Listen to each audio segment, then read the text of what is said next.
September of this year was a pivotal month for me. The beginning of September, I just got back from leading a mission trip to Kenya, and God revealed so much of Himself to me and my team. When I returned back to U.S. soil, I was working on this huge project that I was about to close, and I was looking forward to this big, big win. Then the ground shifted from under me with absolutely no warning. I was sitting in church and I remember the date. It's one of those times of, do you know where you were when? Well, I was sitting in church on September the 15th, and I had this sobering thought. It dropped in me that I was about to be homeless.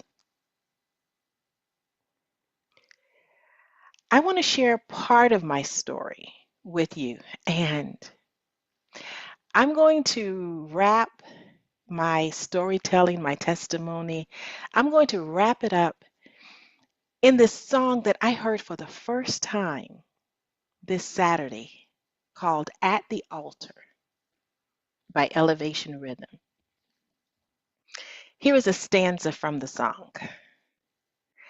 There is no waste at the altar where the heart of surrender meet the hands of the maker.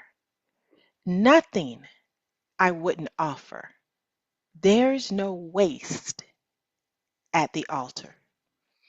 Things I've treasured, oh, couldn't come close to your presence. Grace upon grace, who could measure? What a beautiful song. And I had a beautiful home for nearly 10 years. When I would look out over my deck, I I called my backyard, I called it my botanical garden. And sometimes when I would just sit and look out over the deck, I would imagine that I was in the Garden of Eden and I was just walking and communing with God. Friends used to love it when I hosted events at my home. I hosted small group, which is how at my church, biblical communities, how we gather and do life together. We call them small groups. I hosted small group. I hosted end of year parties. When I would lead teams on mission trips, we would have packaging parties at my house. I mean, it was just grand affairs, fun times, fellowship, good people, good food. And sometimes friends, they would just drop by. When life was lifing and they needed a getaway place, they would just drop by for an afternoon looking for peace. And I'm a tea drinker. I'm not a coffee girl. I'm a tea drinker. I would fix tea and they would just sit in solitude. Sometimes I would sit with them, and sometimes all they needed was a place where they could be still and be at peace. So, as you could imagine, I loved my home. I wasn't ready, nor did I see it coming when God told me at the beginning of 2024 that He wanted me to move. The place He told me to move, well, it was nothing like this home that I treasured. And on top of that, everything didn't go according to plans with the move. On September the 15th, that was sort of when everything came to a head. And my backup plan for my backup plan was taken away. And I saw no other options. And I remember thinking, God, God, how could I be at this place? This move, it wasn't even my idea. This move was your idea. And we read in the scripture where it says, ask and you shall receive. We read in the scripture where it says, knock and the door shall be open. And we read all these things in the scripture. But in that moment, sitting in church on September the 15th, I didn't even have it in me to move to and ask. All I had was exactly what I said. God, this move was your idea. And I just left it right there. I was too mentally and emotionally drained to think beyond. This wasn't even my idea. How can I be homeless?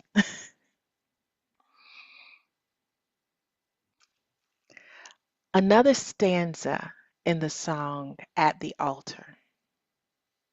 It says, come lay your broken dreams at the altar, and every victory at the altar. Fear and anxiety cannot live here. There's no waste at the altar. God's response to me reminding him that this was his idea. God's response was to tell me that I was about to enter a season of open generosity and sacrificial giving. Now, I absolutely could not wrap my head around what he said. I mean, I had no idea where I was going to sleep at night. And God said I would be on the giving end of open generosity and sacrificial giving. So, what did this season look like? Well, there were days I would start my morning and have no idea where I would sleep that night. Or other days I would stay one place for several days and not know until the last day where my next accommodations would be. This was my life from September 22nd to November 11th of this year, 2024. And yet there was no point in time when I was stressed or felt forsaken or forgotten. Within a few days of me saying I was about to be homeless, I chose to believe what God said instead. I still couldn't quite wrap my mind around it. How am I the one doing the asking? And God said open generosity and sacrificial giving. I couldn't wrap my mind around what it was going to look like, but I chose to believe. And my language changed. I began to call that season my great adventure. My friends and my family, oh, they were so kind to me. They were so kind to me.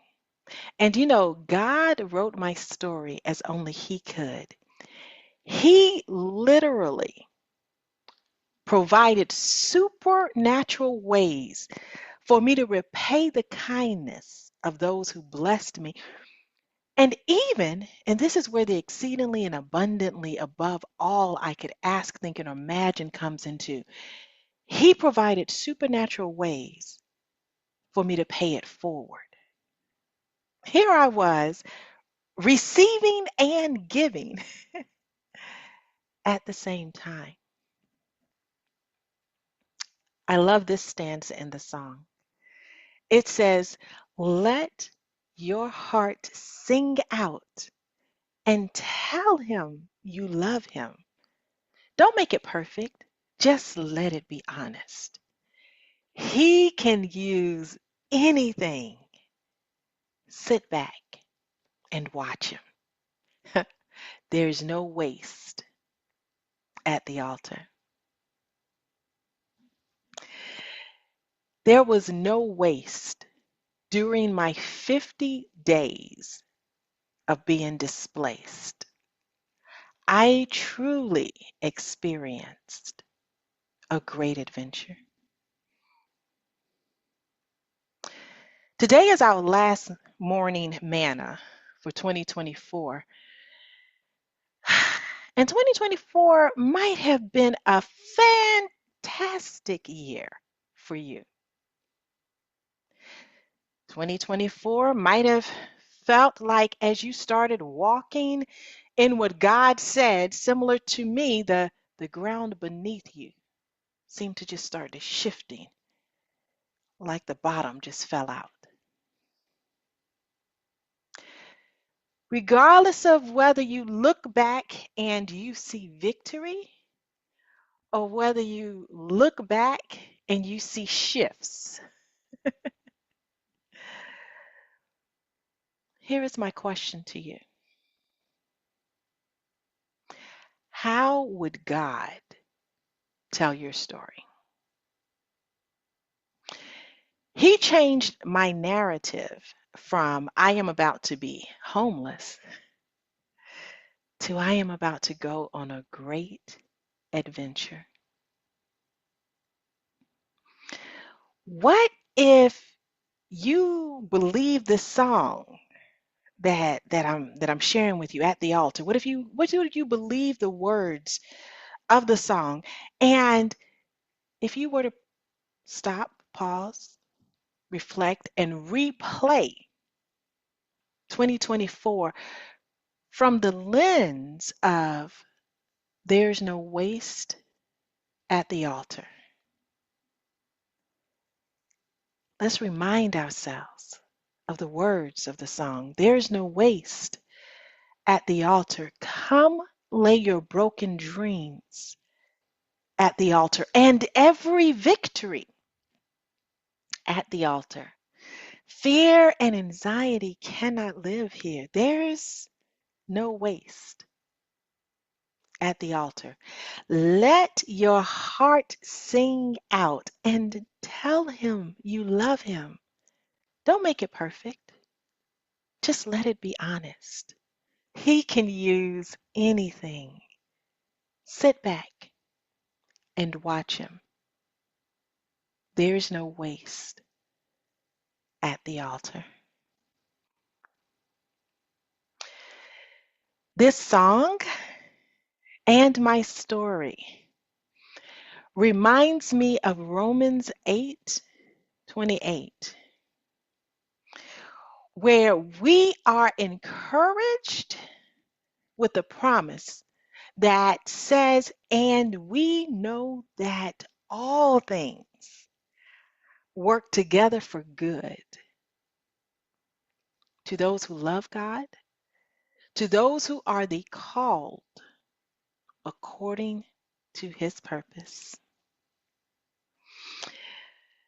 What story would God tell if he were sitting here telling your story of 2024?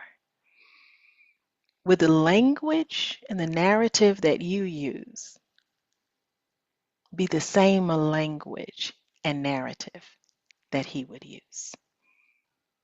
There's no waste at the altar.